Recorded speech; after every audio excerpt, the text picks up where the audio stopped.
ইসরায়েলে hypersonic missile হামলা ইরানের সুরক্ষা সদর দপ্তরে ইসরায়েলের হামলা। আর এই হামলার পাল্টা ইরান আত্মসমর্পণ করবে না, সাফ জানিয়েছেন খামেনি। আমেরিকাকেও যুদ্ধে জড়ানো নিয়ে হুঁশিয়ারি দিয়েছেন খামেনি। আমরা দেখেছিলাম যে ইরানের সর্বোচ্চ ধর্মগুরু খামেনিকে বারবার ইসরায়েলের তরফ থেকে হুমকি দেওয়া হচ্ছে, এমনকি আমেরিকার তরফ থেকেও বারংবার সতর্ক দেওয়া হচ্ছে যে তিনি যদি পদ থেকে সরে যান তাহলে এই যে যুদ্ধের পরিস্থিতি তা হয়তো থেমে যাবে। কিন্তু এবার ইসরায়েলকে হাইপারসনিক মিসাইল হামলা, ইরানের এই আবহে ইরানের সুরক্ষা সদর দপ্তরে ইসরায়েলের হামলা।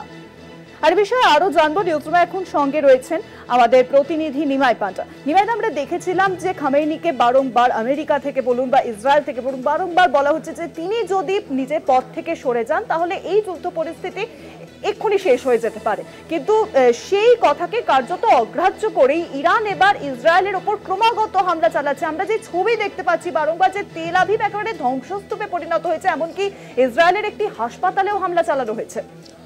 দেখো শুভাঙ্গী, প্রথমত তোমাকে বলি যে খামেনি তিনি কিন্তু আত্মসমর্পণ করবেন না, একদম স্পষ্ট জানিয়ে দিয়েছেন। কারণ এই হুমকি এসেছিল মার্কিন যুক্তরাষ্ট্রের প্রেসিডেন্ট ডোনাল্ড ট্রাম্পের কাছ থেকে, এবং সেখানে বলা হয়েছিল যে শর্তহীন বা কোনো নিঃশর্ত আত্মসমর্পণ করতে হবে।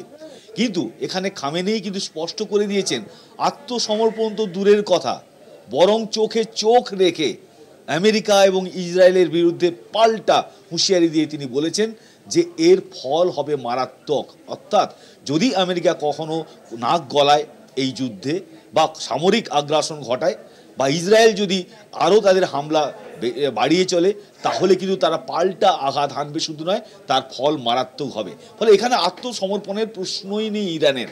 আর এখানে ইসরায়েলও থামতে চাইছে না। ফলে ইসরায়েলের আক্রমণ এবং প্রতি আক্রমণ ইরানের তা কিন্তু দুটো দেশের মধ্যেই কিন্তু অবিরাম চলছে, এবং আজকে সপ্তম দিনে তা সপ্তমে পৌঁছেছে।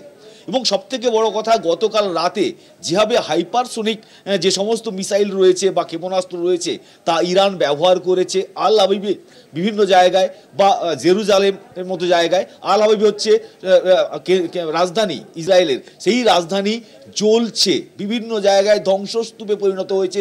সাধারণ মানুষ তারা বোম শেল্টার খোঁজার জন্য হুড়োহুড়ি পড়ে গেছে, তাদের মধ্যে বিশৃঙ্খলা তৈরি হয়েছে, রাস্তায় দৌড়ঝাঁপ শুরু হয়েছে। এবং পাশাপাশি তোমাকে বলি যে একেবারে হতবম্ব এই আয়রন ডোম, হতবাক বলা যেতে পারে। তার কারণ তারা বিভ্রান্ত শুধু নয়, ইসরায়েল এই সুপারসনিক বা হাইপারসনিক যে মিসাইল হানা, যেখানে দেখা যাচ্ছে যে সেজ্জিল 2 বা ফাতে 1 এই ধরনের মিসাইল হানা যা আগে কল্পনাও করতে পারেনি ইসরায়েল। ফলে তাদের যে এয়ার ডিফেন্স সিস্টেম তা রীতিমতো ভেঙে পড়েছে, তারা কাজ করছে না। তাদের বিভিন্ন যে লেয়ার রয়েছে এয়ার ডিফেন্স সিস্টেমের, সেই লেয়ারগুলো কাজ করছে না। আইডিএফ তারা কি করবে বুঝে উঠতে পারছে না। এবং সব মিলিয়ে ইসরায়েল কিন্তু ক্রমশ মারাত্মক ক্ষতির সম্মুখীন হচ্ছে। এবং যদি আরও আক্রমণ ঘটায় ইরান তাহলে ইসরায়েলের অবস্থা কোন জায়গায় দাঁড়াবে এবং আমেরিকা কতটা সাহায্য করবে তা নিয়ে কিন্তু প্রশ্ন উঠতে শুরু করেছে।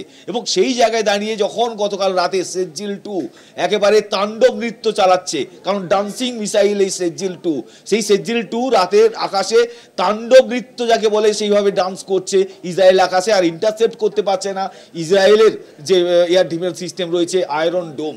শুধু তাই নয়, সেজ্জিল 2 হচ্ছে একদম কড়া বার্তা আমেরিকাকে, কারণ ইরানের থেকে 2400-500 কিলোমিটার পর্যন্ত যে আমেরিকান ঘাঁটি রয়েছে বা পুরো ইসরায়েল এই এই যে ক্ষেপণাস্ত্রের তার আয়ত্তের মধ্যে পড়ে, আওতার মধ্যে পড়ে। ফলে সেই সব জায়গায় যদি হামলা চালায় এবং সেনা দপ্তরগুলো যেগুলো রয়েছে ইসরায়েলের, সেগুলো অনেকগুলো সেনা দপ্তরে হামলা চালিয়েছে।